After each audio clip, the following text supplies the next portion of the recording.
Out now to the White House news briefing that's just getting started. Good afternoon, everyone. 2 briefings ago, I asked, where is Nancy Pelosi? Today, I can announce we have found Nancy Pelosi. As you can see, we found Nancy Pelosi going into her hair salon. We will be playing the video on loop for all of you to see during the duration of this introduction. Nancy Pelosi was not in the halls of Congress when I asked where she was. She was not working in good faith to make a deal for the American people. Nope, Nancy Pelosi was found in San Francisco at a hair salon where she was indoors, even though salons in California are not only open for outdoor service. Apparently, the rules do not apply to Speaker Nancy Pelosi. She wants small businesses to stay shut down, but only reopen for her convenience. Do as I say, not as I do, says Nancy Pelosi. Nancy Pelosi is holding up $1.3 trillion in relief for the American people while getting special access to the very kind of small businesses that this money would support, businesses like this hair salon. Before she skipped town to violate her state's health guidelines, Pelosi proposed a bill. It was called the HEROES Act, which contained no additional paycheck protection funding. This is funding that would help the very small business she has bizarrely accused of plotting against her. The president sees through Democrats' disregard for Americans in need, and he took action unilaterally in his own accord. He provided relief from evictions, he provided unemployment insurance, he paused student loan payments, and he cut the payroll tax, putting money in the American people's pockets. Congress also failed to authorize funding to provide children with free lunches for the 2020-2021 school year. And again, President Trump, with senior advisor Ivanka Trump, took action. And now USDA has extended a summer program which will ensure children continue to have access to free meals through the end of the year. Nancy Pelosi is demanding an apology from a single mother and small business owner who has received threats since Nancy Pelosi's comments against her salon. Salon owner Erica Kayas said this: "Since this happened, I've received nothing but hate text messages, death threats, saying they're going to burn down my hair salon. It's just sad that my community is pulling this, saying that I threw her under the bus when I did not. So that's hurtful. But yes, I think I'm pretty much done now." Nancy Pelosi, you ought to apologize to the American people. Or better yet, come back to Washington and get to work for hardworking Americans like this salon owner that you maligned and demanded an apology from. And with that, I'll take questions. Yes, John. Kayleigh, do you acknowledge that it is illegal in this country to vote twice in the same election?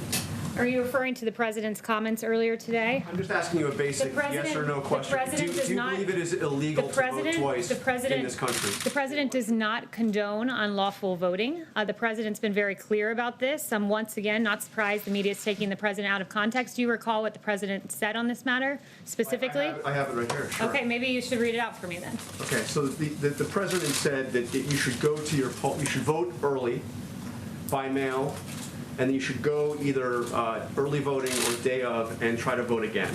So he is asking people to vote by mail and then to go down to the polling place on election day and to vote again if their vote has, if they can't confirm their vote has been counted. You're missing a very crucial line from the president's remarks. If it is not tabulated, meaning your mail-in vote, then you will be able to vote in person. If it is not tabulated. Kayleigh, there are at least 5 states in this country that do not count any mail-in votes until election day. So those votes won't be counted until afterwards. So there's no way to know whether or not their vote is. There's a very simple answer, and this is how it works. First, a lot of states have what are called electronic poll books, and what this means is that in real time, this is updated. So if your vote is counted, they check the electronic poll book, and you will not be able to vote in person because your vote has been counted.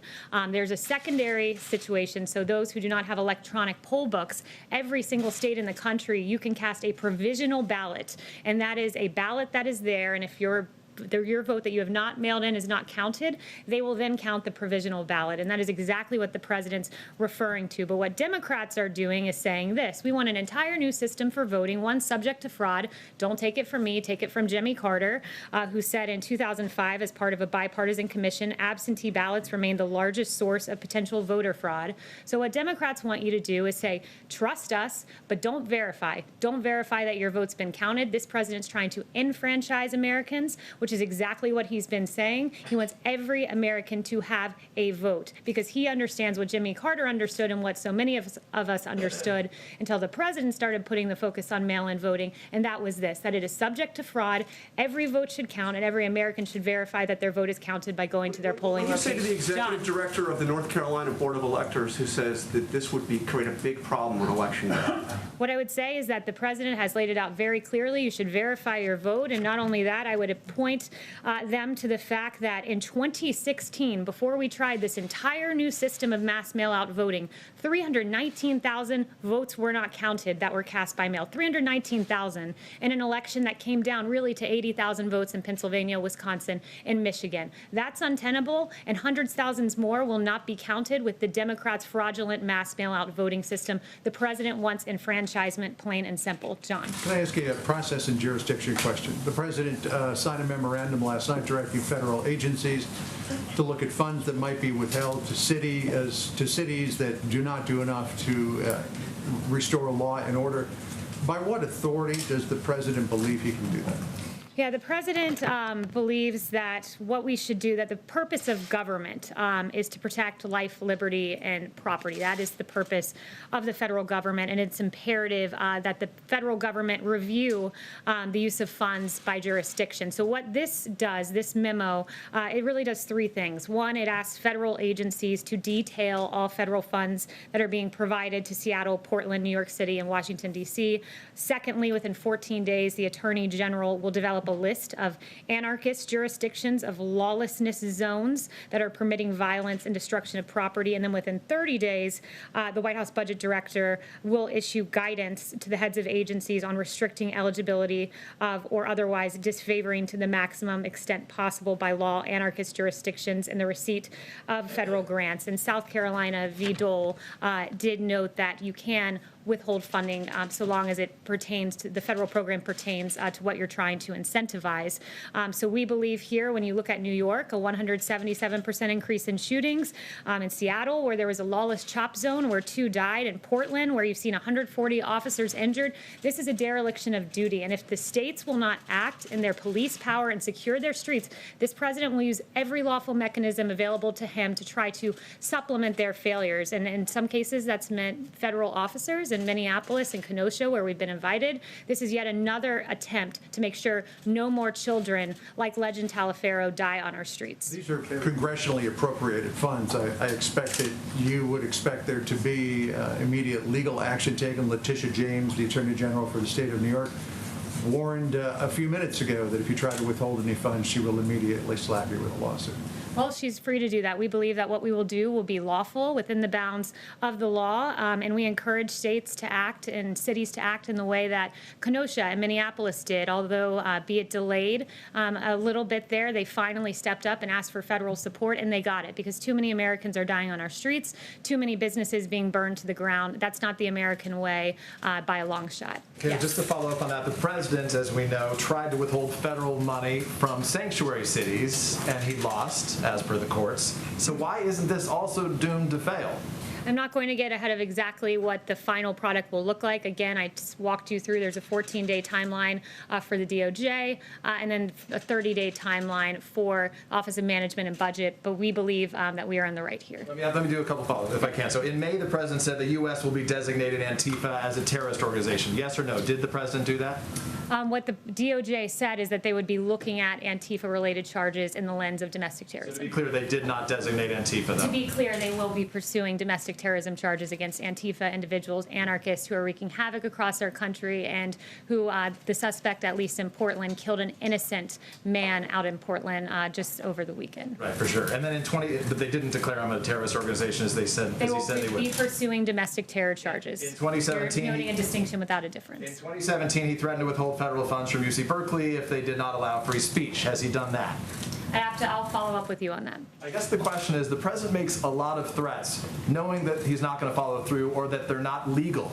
So is this what he's trying to do here yet again? No, the president will follow through. His memo is exceedingly clear.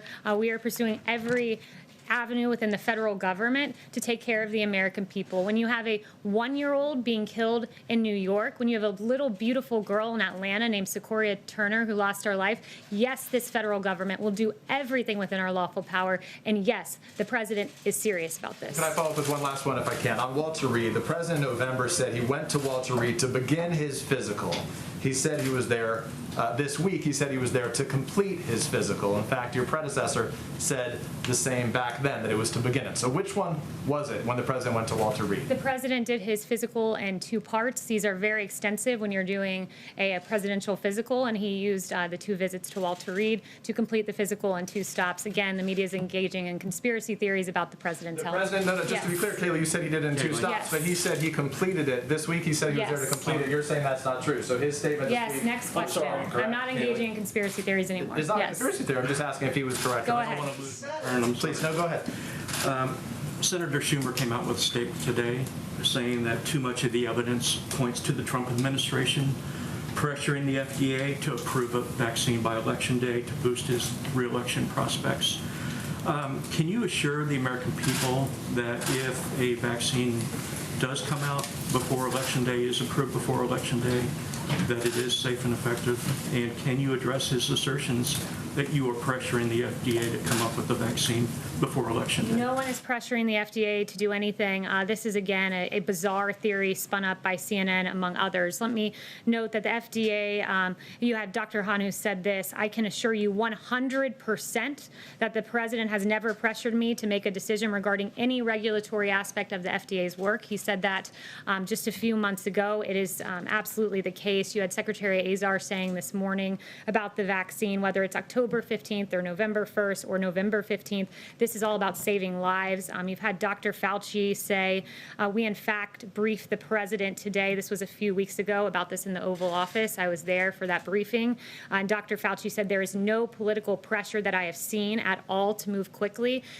This president wants to break through regulatory barriers to get a vaccine as safely to the American people as quickly as possible because lives are at stake, but he will not in any way sacrifice safety and making sure that this is 100% airtight before the American people receive it. So the priority here is saving lives, safety, and there will be a safe and effective vaccine in the works. And again, I think the CNN spinning up this conspiracy theory, it all was based upon the CDC career. Brought this up. Yes, and CNN was peddling a theory on this as well. Basically, you had career officials at the CDC who made a decision, who spoke with states about distributing vaccines. We're preparing in advance to have a safe and effective vaccine distributed because unlike the Obama administration during swine flu, they had real problems in that regard. The Obama administration promised 100 million doses by October.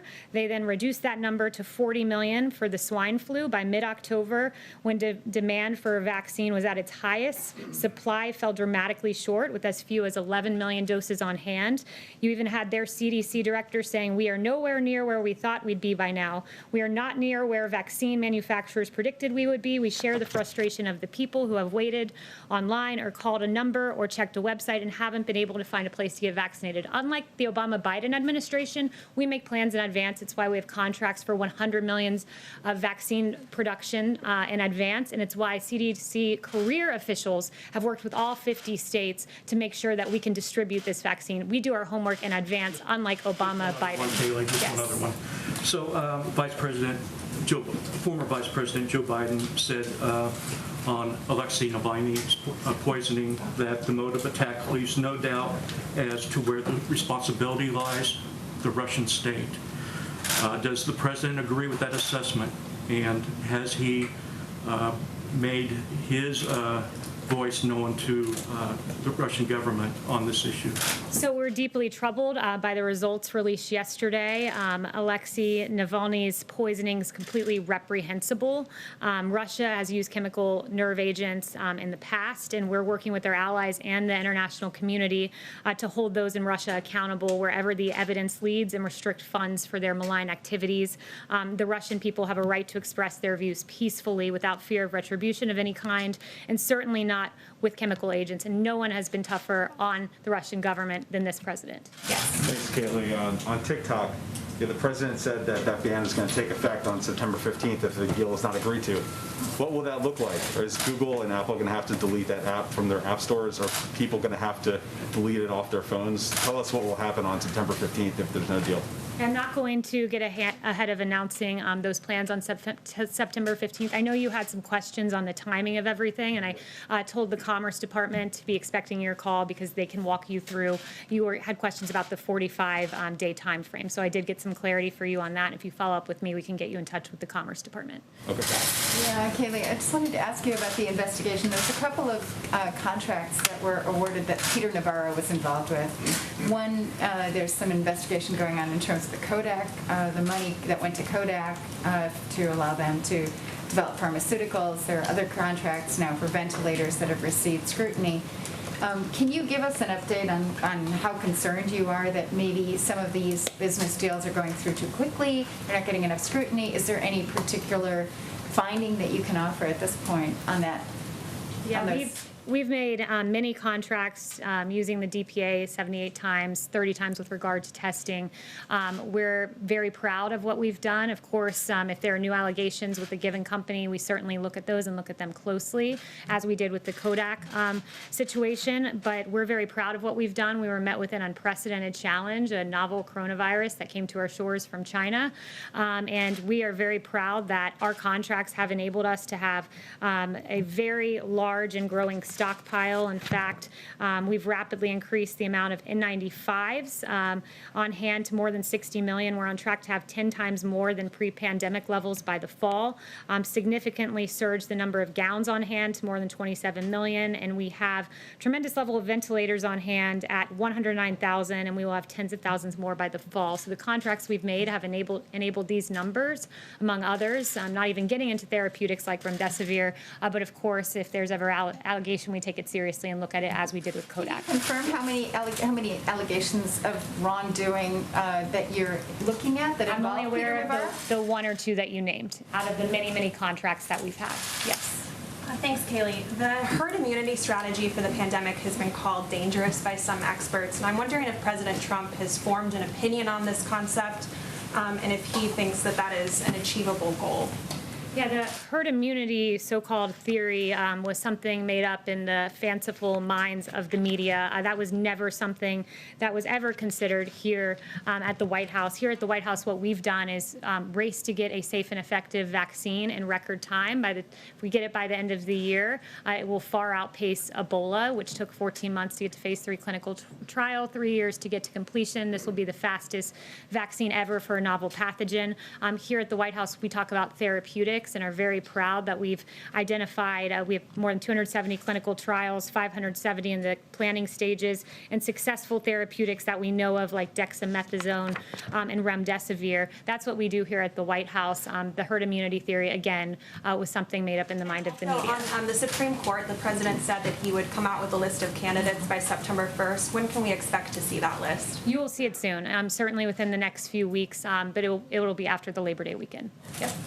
Thank you. Back on the cities, how would the president's plan to reduce funding to cities actually help protect citizens that you said was the goal of the president? Yeah, that is the goal. And what the intent is to incentivize cities to follow in the way of Kenosha and Minneapolis, who, when they were in the midst of a situation that they couldn't handle just at the local level, they requested federal assistance, and it worked. Within 24 hours, you saw a much different scene in Kenosha. Within 24 hours, a much different scene in Minneapolis. So we want states to work with us, and those two models are examples of Democrats who have done so. On the contrary, you see a much different situation in New York and Portland and DC and Seattle. And some of the factors, as noted in the memo, that will go into the lawlessness assertion are whether they forbid police from intervening, whether they've withdrawn law enforcement protection from certain areas, like we saw where a police precinct was abandoned in the lawless CHOP zone in Seattle.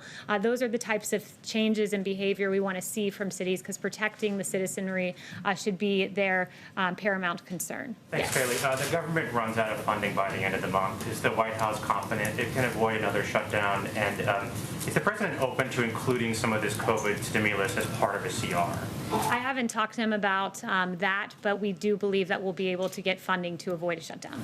Are negotiations underway now? Like, have you guys started talking to Congress about this yet? I'd have to talk with the chief. I haven't talked to him specifically about that, but it has been discussed internally. I know at least that. Yes. Thanks, Kayleigh. Can you give us a sense on the memo issued last night? Can you give us more of a sense of the funding that would be under review, and also why does the White House believe that this is the right time to be considering restricting funding for states? We're in the middle of a pandemic, and some are dealing with violence. Yeah, again, so first, to the first part of your question, it's undergoing a review. Part of that, step one of this memo, is for federal agencies to detail the funds being provided. So I can't give you a readout of exactly which funds are being looked at until that review is conducted. But why now? Why now? Because in New York City, you've seen a 177% increase in shootings in July.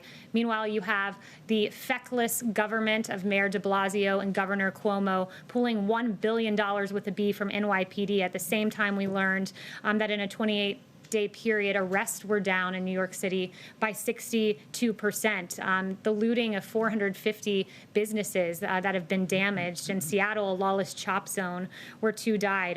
Now is the right time when you see numbers like this, because lives are at stake, and oftentimes the lives of innocent little babies who should be here today. If Democrat mayors got their act together, didn't cut funding from police, did start arresting people and enforce the laws. Yes. Thanks, Kayleigh. The president and Joe Biden are both going to be in Shanksville, PA, next Friday to commemorate 9/11. Have you spoken to him about appearing with the former vice president like he did with Secretary Clinton back in 2016 up in New York? I have no details for that upcoming event, but we are intending to be in Shanksville as well. Okay, and then just one more follow-up on the cities. Again, I know it's under review. Has the president directed Director Vaught to make sure that future coronavirus aid is exempt from this memorandum? I don't see in what universe that would be connected to the issue at hand, which is ensuring lawfulness in the cities. FEMA or HHS or anything like that. But again, I don't want to get into the specific funding ahead of the review process that is ongoing. Yes. Are we all set? Okay, there we go. Yep. Thank you. Facebook said earlier today that it would be removing the post where the president was talking yesterday with a local reporter about voting twice if it's not corrected and if it doesn't indicate that the president was wrong in those assertions. What do you have to say about Facebook's move on this post? You said Facebook designated a post. I missed the very first part. Right. They said that they would remove the post from those profiles who posted and do not say that what the assertions of the presidents are wrong.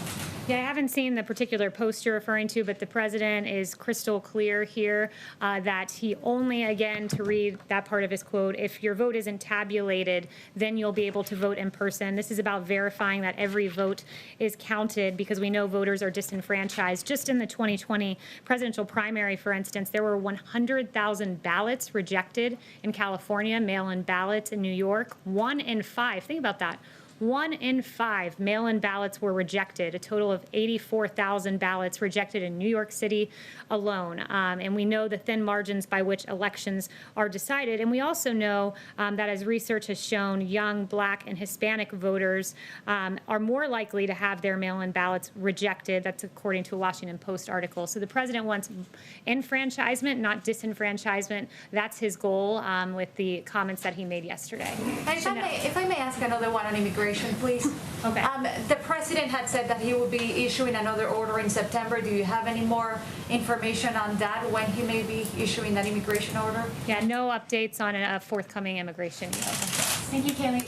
If you mentioned role model cities like Kenosha, if, say, Mayor de Blasio and Mayor Bowser, for instance, if they were to this week take specific actions and get some of the law and order back under control, would this memo continue to go forward, or would you continue to propagate the plans listed in this memo from We'd have to yesterday? see a radical change in behavior from the mayor of D.C., who allowed a church to burn, from the mayor of Portland, who stood with the protesters only to be chased out of his own home, the windows shattered of his building by the very protesters he deemed peaceful, who were actually anarchists, who took the life of a 39-year-old man this past weekend. But look, when the local government doesn't act, we use every avenue available to us at the federal level, and that it pertains to this memo as one example. Another example is Operation Legend, which we're very proud of and have some new numbers for you on that. Since the operation's launch, more than 2,000 arrests, including 147 homicides, have been made. More than 544 firearms have been seized, and more than those are illegal weapons, and more than 7 kilos of fentanyl, 14 kilos of heroin, 12 kilos of cocaine, and 50 kilos of methamphetamine have been seized. And of the individuals arrested, 476 have been charged with federal offenses. And there's a detailed readout from DOJ of each offense and the great work that our federal law enforcement officials have done. So thank you to our police. Thank you to our federal law enforcement. You keep us safe when Democrat mayors and derelict governors do not. Thank you.